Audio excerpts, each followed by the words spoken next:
நம்ம நாட்டில் அதிகமாக சர்க்கரை நோய் அதிகமாயிட்டு போகுது, உடல் பருமன் அதிகமாயிட்டே போகுது. சைல்ட்ஹுட் ஒபிசிட்டிங்கிறது ரொம்பவே ஜாஸ்தி ஆயிட்டு. சுவைங்கிறது இயற்கையாக வர்றது இல்லை, அது ஒரு பழக்கப்படுத்தப்படக்கூடிய ஒன்று.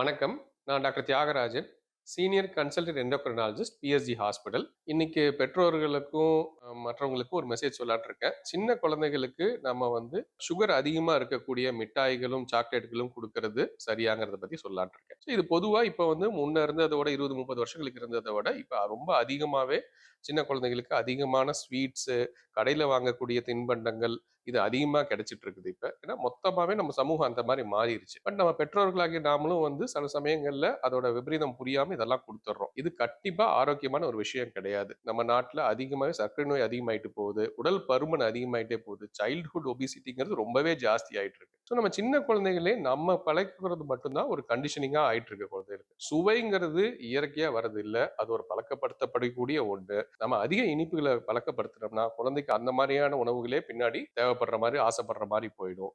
ஸோ அது பர்டிகுலர்லி இந்திய குழந்தைகளுக்கு அதிகமாக உடல் பருமன் வர்றதுக்கும் சுகர் வர்றதுக்கான வாய்ப்பு இருக்கிற பட்சத்தில் நம்ம அதையெல்லாம் தவிர்த்துக்கிட்டு அதற்கு பதிலாக இன்னும் ரொம்ப ஆரோக்கியமான உணவுகளான பழங்கள், வெள்ளரிக்காய், நட்ஸ் போன்ற ஸ்நாக்ஸை கொடுத்தோம்னா இதை தவிர்த்துக்கலாம். அவங்களுக்கு சுகர் மாதிரியான வியாதிகள் பின்னாடி வராமல் இருக்கிறதுக்கு ரொம்ப ஹெல்ப்ஃபுல்லா இருக்கும். இதை தவிர குழந்தைகளுக்கு ஆரோக்கியமான உணவு சாப்பிட்றதுக்கான வாய்ப்பே நம்ம குறைச்சிடுறோம். சாக்லேட்ஸ், கேண்டீஸ் மாதிரி கொடுத்துட்டு அவங்களுக்கு ஆல்ரெடி அது பசி அடங்கிருச்சுன்னா பின்னாடி அவங்களுக்கு நம்ம ரெகுலரா கொடுக்கக்கூடிய உணவு கொடுக்கும்போது அவங்களுக்கு அதுல பெரிய நாட்டம் வராது. ஏன்னா பழைய உணவு மாதிரி இது சுவை இல்லாத மாதிரி அவங்களுக்கு தோணும். ஸோ இது ஒரு பழக்கமே ஆயிடும். ஸோ இதை தவிர்த்துக்கிறது நல்லதுதான். நன்றி.